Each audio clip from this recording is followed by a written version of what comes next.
Hey friends, Russ here, having more Daisy Lever Gun fun. This is something I'd like to show you that you may or may not have seen before. I have, I've seen them in catalogs, I've seen them advertised, but this is the first time I ever saw one close up. It is a Daisy Model 10. This one has had a bit of a hard life.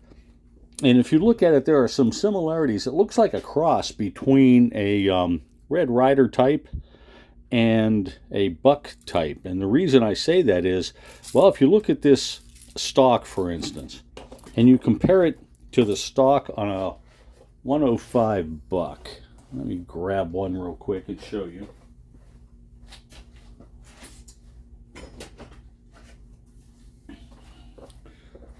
Here's a Buck that I've been working on. If you look, the stocks basically are the same size. And the cocking levers are the same as the Buck. However, the Buck does not have the holes for the saddle ring and lanyard. And here's the holes for the staple that would hold the saddle ring and lanyard on. So this one's been abused a little bit.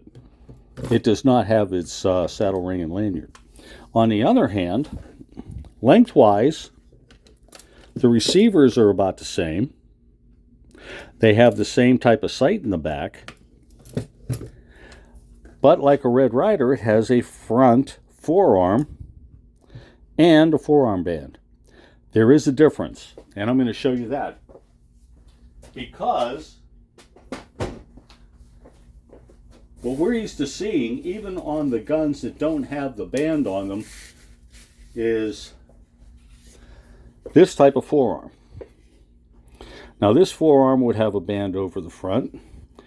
About midway is the screw hole, and the screw would go into the false magazine tube underneath the barrel. Well, you see, this does not have a spot for a magazine tube. So they can't put the screw in the middle, otherwise it would come up into the plunger area of the receiver, and they can't do that. Unlike other Daisies which don't have the fake magazine tube, they still use forearms that are routed for them. We've seen so many of those where a forearm on any of the other guns still have this routing on the bottom, so they can use the forearm with or without the fake magazine tube. On the Model 10, no such animal. This thing is made simply for a gun that has only the barrel shroud and nothing mounted underneath of it. Kind of unique. Don't run into those. So how do they screw it in? Well, if you look where the screw mounting is, it's all the way back here, going into the void in the bottom of the receiver. This one is not back that far. And it's a little shorter. Most of these would come up, it's a little shorter. Most of these would come up this far, but then they also crouch back to right in front of the explosion for the cocking lever. So this is shorter, does not have that routing, and it mounts into the void in the back. So I thought I'd like to explain that a little bit.